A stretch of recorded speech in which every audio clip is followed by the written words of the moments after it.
Les plus grands braqueurs du Avril 2007. siècle.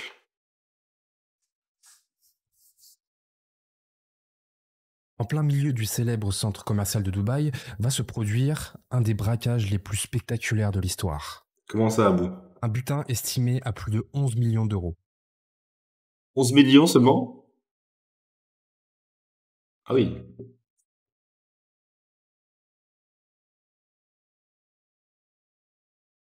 Et ça n'est qu'un braquage parmi plus de 300 commis par les Pink Panthers. Mais Pink Panthers, c'est pas ça, Pink Panthers, c'est ça? Mais après, hein. Pink Panthers. C'est elle, la Pink Panthers. Il y a un... C'est elle? Pas du tout. Combien?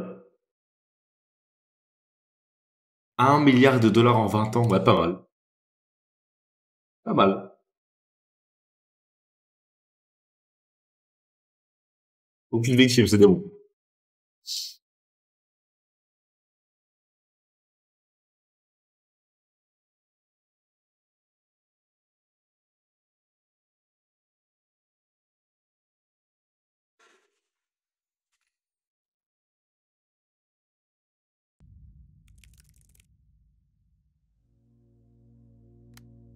La vie était paisible. Les gars, est-ce que vous avez déjà volé dans la Nous vie? n'avions Et vous avez volé quoi? pas grand-chose. Je pense que Mais j'ai déjà nous volé. étions J'ai heureux. volé quoi, moi? Nos parents travaillaient à l'usine ou étaient ouvriers. Nous allions à l'école et le soir, on s'amusait. On faisait J'ai des jamais petits rien jeux volé en d'enfants. vrai. Je suis trop un mec bon. La vie était paisible. Une balle rebondissante. C'est ce que raconte l'un des pionniers des Pink Panthers. Une enfance des plus normales pour des gamins des Balkans. Pas beaucoup d'argent, mais encore une fois, suffisamment pour vivre. Jusqu'à ce jour où tout a basculé. Un PC gamer, ah ouais, t'as pété un plomb, frérot. Le 31 mars 1991, la guerre éclate dans les territoires de l'ancienne République de Yougoslavie. La Serbie a d'abord été épargnée. C'est seulement via la télévision que les jeunes dont je vous parle ont suivi ces événements. Par contre, ce qui n'a pas épargné nos jeunes Serbes et leurs familles, c'est les conséquences de l'embargo qu'a subi l'ex-Yougoslavie. L'argent commence à manquer. Et c'est cet événement La qui CB va de la daronne à ma faire meuf. les Pink Panthers. Enfermez-le moi, lui. L'argent manque et donc la criminalité augmente. La Serbie voit naître un marché noir et un trafic de contrebande sans précédent dans son histoire. C'est à ce moment que certains adultes et ados de la Serbie ont commencé à devenir des criminels professionnels. Nos jeunes Pink Panthers en devenir, encore ados à cette époque, commencent leur carrière par de petits vols et larcins, piquer des petits objets de valeur, siffler de l'essence. Dans leur petit groupe de 5 à 10 gamins, personne ne devait connaître les habitants des maisons qu'ils volaient. C'était en quelque sorte leur ligne rouge. Ils commencent à se créer un petit réseau, des informateurs, des racheteurs d'objets, des spécialistes dans certains types de vols. Ils continuent de cette manière pendant quelques années, jusqu'à en venir à une certaine fatalité. Leur cible commence à se restreindre avec le temps. Et s'ils veulent agrandir leur business, il faut voir plus grand et quitter la Serbie. Et vous aussi, vous pouvez quitter votre pays, ou du moins virtuellement. Non. Laissez-moi prendre une minute pour vous parler du premier partenaire de la chaîne, CyberGhost VPN. C'est quoi CyberGhost VPN? Pour leur confiance. Vous le savez, la sécurité de vos données personnelles en ligne est... J'en peux plus ces sponsors, frère, j'en peux plus, ma gueule, j'en peux plus. Au milieu des années 90, Mais respect, il n'y a pas respect. de choix pour des jeunes criminels des Balkans que d'aller voir vers l'ouest. L'Italie, c'est à 2 pas, un pays assez riche où le luxe et la mode sont déjà bien développés. Et surtout, des connaissances serbes La place, ont c'est déjà vrai. établi leur quartier. Le choix est fait, ce sera Rome. Chacun rassemble ses économies réalisées via les vols qu'ils ont commis et les voilà partis pour une vie de voyou. Une fois sur place, ils se créent de faux papiers avec des identités slovènes parce qu'ils avaient bonne réputation en Italie. Ils se trouvent un logement et les voilà dans un environnement complètement inconnu où ils ne parlent pas la langue du pays et surtout avec assez peu d'argent. Il faut donc rapidement se mettre au travail.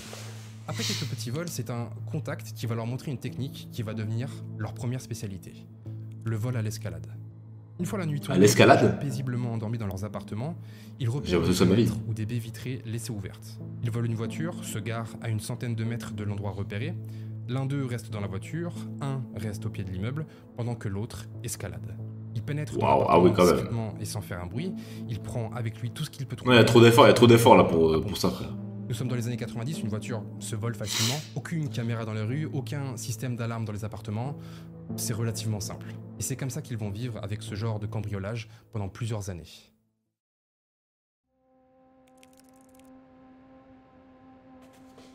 Au fil des années, leur réseau s'agrandit. Ils rencontrent d'autres personnes venant de l'Europe de l'Est, en quête de la même chose qu'eux et ayant la même vie qu'eux. Ils agissent généralement par groupe de 3 ou 4, chacun un petit peu sa spécialité, et ces groupes ne sont pas fixes. Au fur et à mesure des rencontres, ils travaillent entre guillemets avec d'autres personnes qui peuvent leur apporter une autre expérience, une autre spécialité, d'autres informations ou encore d'autres racheteurs de marchandises. Et une personne leur propose de passer à l'étape supérieure. Parce qu'il y a bien plus tranquille et rentable que les vols à l'escalade. Ils sont introduits à une technique que les Pink Panthers utiliseront à l'avenir dans leur plus grand Ça braquage. pue la merde comme nom quand même. Le vol à l'escalade. À l'époque, simple comme bonjour. Ils attendent 5h du matin, volent une voiture et l'envoient dans la vitrine de leur première cible, une boutique Givenchy. De la marchandise, facile à revendre. Mais ça me rappelle la vidéo du mec, il y a un braquage récemment, un mec qui a braqué Louis Vuitton. Il y a un mec qui a filmé à sa fenêtre. Attends. Qui a la vidéo pitié? Ah, je l'ai, je te m'en rappelle, tu rends ce streamer. Regardez ce mec. Appelle les flics. Mais si. Vous êtes mort. Écoutez ce qu'il dit. Mais si. Vous êtes mort. Mais gros, pourquoi le mec déjà il appelle les flics? Bah vas-y, bah, t'appelles les flics, t'es rabostoy, hein. Tu te dis ouais, vous êtes mort. Mais frère, t'as des parts à Louis Vuitton, c'est comment? Appelle les flics. Appelle les flics, appelle les Ça flics. fait 2 fois là.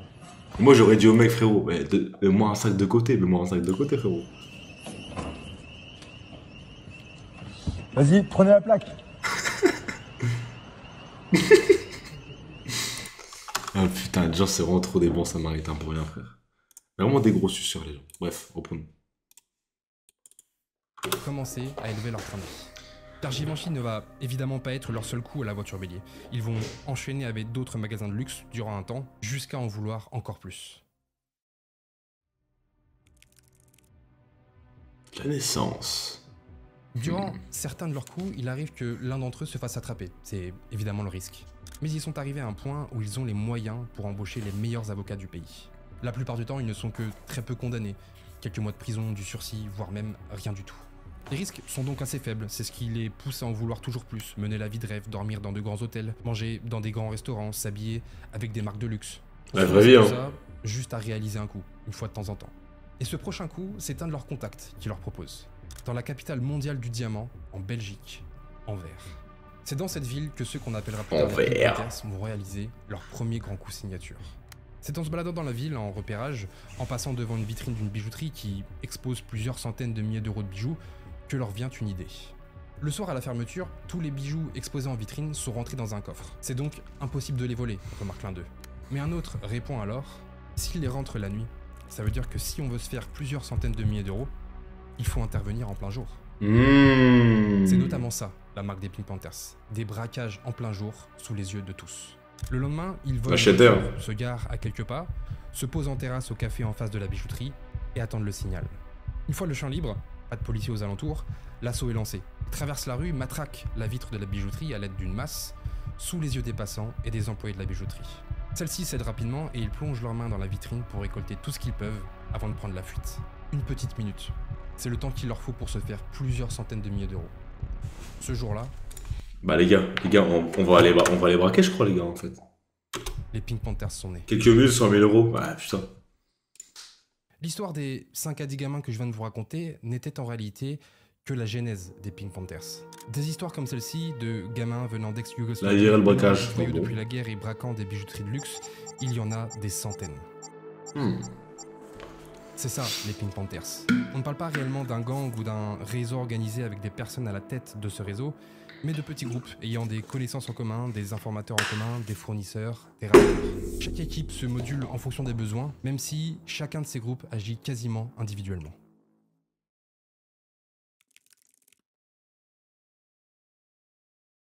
Au début des années 2000, les autorités comptent déjà un bon nombre de braquages avec un mode opératoire similaire, de plein jour à 3-4 personnes, comme celui que je vous ai décrit juste avant. Et surtout, on retrouve souvent ce même profil, un petit groupe venant des pays de l'ex-Yougoslavie. Au fur et à mesure des braquages et des différentes enquêtes, ils commencent à comprendre qu'un même réseau est à l'origine de plusieurs de ces vols. Nous arrivons en mai 2003, où il va se produire le braquage le plus populaire de ceux que l'on va bientôt appeler les Pink Panthers. Celui d'une très célèbre bijouterie dans le quartier chic de Mayfair à Londres. Un Serbe nommé London. Denitz, habillé tel un riche homme d'affaires pour l'occasion, se fait ouvrir les portes de cette grande bijouterie. Une fois rentré, il ne perd pas de temps et dégaine immédiatement son arme. Waouh. Il lui faut 3 minutes pour s'enfuir avec un lot de pierres précieuses et de diamants pour un préjudice estimé à plus de 13 millions d'euros. Seul. Après enquête Tout ça, tout ça, les flics sont joués, son pistolet qui tire à blanc, il est... Wesh. policière, quelques semaines plus tard, une bague Le gars, il y a un filon. Les gars, prenez des notes, s'il vous plaît. Il y a un filon. d'une valeur de 500 000 livres et faisant partie du butin est retrouvée au domicile d'un complice du braqueur. Et le fait est que cette bague était cachée dans un pot de crème pour le visage. Exactement comme dans le film de 1963, La Panthère Rose. C'est à partir de ce moment précis que ce réseau de braqueurs fut appelé les Pink Panthers. En plus de ces gamins qui quittent leur pays pour vivre une vie de bandit, on retrouve aussi un autre type de profil chez les Pink. Un type de profil plus âgé, ce sont d'anciens militaires entre 40 et 55 ans. La fin de la guerre des Balkans au début des années 2000 laisse derrière elle des hommes aguerris, formés au combat, et ils se tournent vers une nouvelle forme de guerre, le cambriolage de bijouterie de luxe. Grâce à cette guerre et à tout ce qu'ils ont appris, ils n'ont absolument plus aucune peur. Et le braquage de bijouterie luxe n'est pour eux qu'un simple travail, ou alors quelque chose d'excitant, tout au plus. On retrouve très facilement cette expérience et cette connaissance de la tactique de guerre dans leur mode opératoire. Chaque coup est minutieusement planifié. Ils étudient les plans des lieux, les systèmes de sécurité, les habitudes des employés. Les Pings sont également connus pour leur capacité à se fondre dans la foule, en utilisant des déguisements, ou en tout Attends, mais là, il y a pas de déguisement, ils sont en visage découvert, là. Ils sont cons, quoi. cas, en s'habillant de manière spécifique pour passer inaperçus avant et après leur coup. Tout est chirurgical, les braquages durent 1 à 2 minutes maximum. Je comprends. Plus de 380 braquages. Par où commencer? Je ne vais évidemment pas vous lister toutes les villes et bijouteries où les Pink ont agi, mais on peut quand même parler de quelques-uns des plus connus. T'es une belle Bijouterie Grand gueule. Diamonds en 2002 à Londres. 23 millions de livres sterling dérobés. Mais ce n'est pas tout car cette même bijouterie va subir un autre braquage des Pink Panthers 3 ans plus tard en mai 2005. Tokyo, mars 2004, où ils débarquent à vélo dans un quartier chic avec des masques anti-pollution et braquent une joaillerie pour plus de 25 millions de butins. Août 2005, bijouterie Julian à Saint-Tropez. Attends, ils sont venus avec quoi?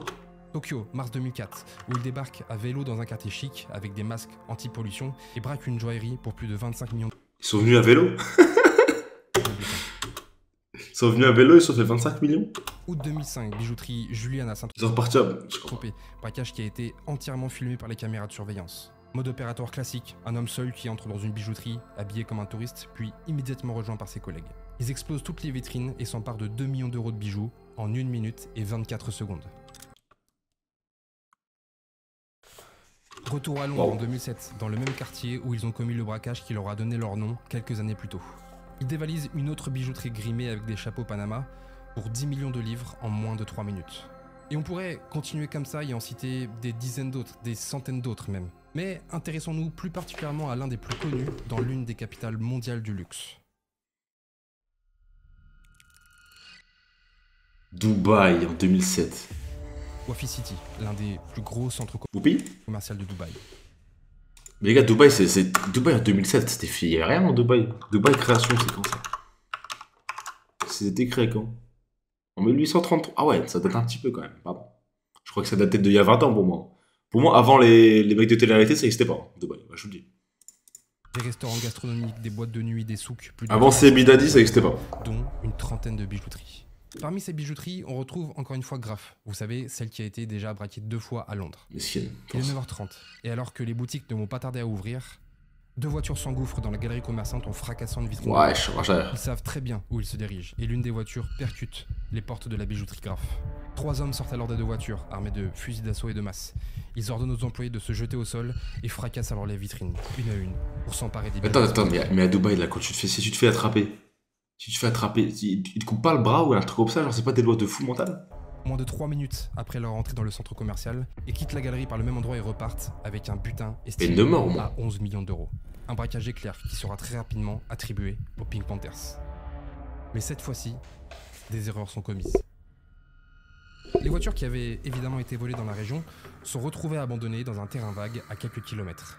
Les braqueurs qui mettent feu à ces voitures avant de les abandonner commettent une grave erreur, en oubliant de baisser les fenêtres. Et le feu qu'ils ont allumé de l'intérieur des véhicules s'est éteint, faute d'oxygène. Résultat, des traces d'ADN sont retrouvées. Aïe, aïe, aïe, aïe, aïe, aïe, Quatre aïe, personnes. aïe, aïe. Parmi celles-ci, 3 sont déjà connues des services de police pour des attaques de bijouterie. Milan Liepoja, cerveau du braquage et plus globalement un des gros noms des Pink Panthers. Duško Poznan et Borko Ilindzić, ainsi qu'une femme, Bojana Mitic. En même temps que ces recherches d'ADN, un premier complice est arrêté 3 mois plus tard à proximité d'un des appartements loués par les Pink. Et bingo, des bijoux du braquage sont retrouvés dans son véhicule. Un autre suspect, ayant ouvert une société de téléphonie à Dubaï 3 mois avant le braquage, pour servir de couverture, est également interpellé.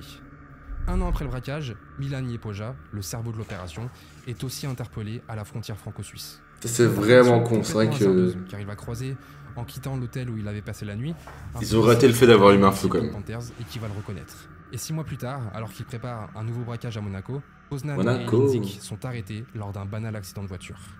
La seule femme ayant participé au braquage n'a quant à elle jamais été retrouvée, probablement retournée dans son pays d'origine, en Europe de l'Est.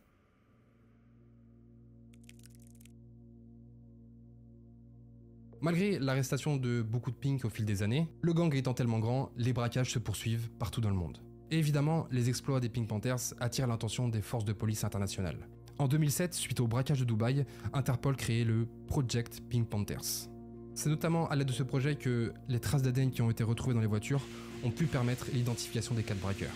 Le projet Pink Panthers d'Interpol est une cellule internationale chargée de coordonner l'échange de renseignements de police entre 188 pays membres de l'organisation afin de lutter contre le gang du même nom. Ce projet va très rapidement se montrer efficace. Dans les 2 années qui suivent sa création, une vingtaine de Pink sont arrêtés. Mais malgré une mobilisation plus forte de la police et une meilleure efficacité grâce à ce projet Interpol, comme je vous l'ai dit, les braquages continuent de s'opérer. En 2008, un Serbe est jugé à Chambéry. En 2012, 2 hommes des Balkans sont arrêtés et jugés à... Mais les gars, en ce moment, il n'y a plus de braquage, franchement. On va relancer la mode, là. On est combien sur le chat? On va créer une équipe. On est 93. On va créer une équipe, les gars. On va relancer les braquages, parce que en ce moment, on n'entend plus parler de braquage. On va créer un groupe, les gars. 5 Serbes sont arrêtés Restez branchés. suite à un braquage à J'ai pas le permis, moi non plus. Et encore aujourd'hui, les Pink Panthers font toujours parler d'eux.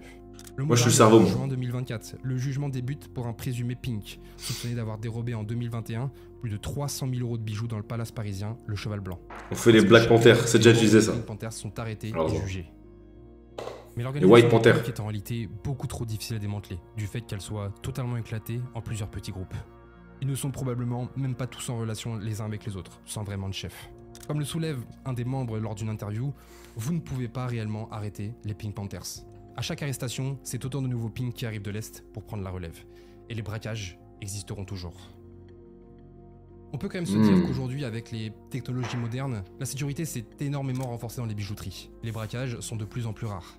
Eh ouais, malheureusement. Les Pink Panthers ont surtout profité d'une époque où la société de consommation telle qu'on la connaît aujourd'hui commençait à naître. Où l'on a vu une flambée du taux de criminalité car les gens commençaient à vraiment posséder des objets de valeur et donc les vols ont aussi augmenté. Mais le monde s'est adapté et, comme je vous l'ai dit, les bijouteries ont investi pour renforcer leur sécurité. Le Les gang Pink des Panthers gooners. resteront en quelque sorte un mystère. On sait finalement assez peu de choses d'eux. Encore une fois, dû au fait qu'il n'y ait pas vraiment de structure, de hiérarchie et que le gang soit totalement éclaté.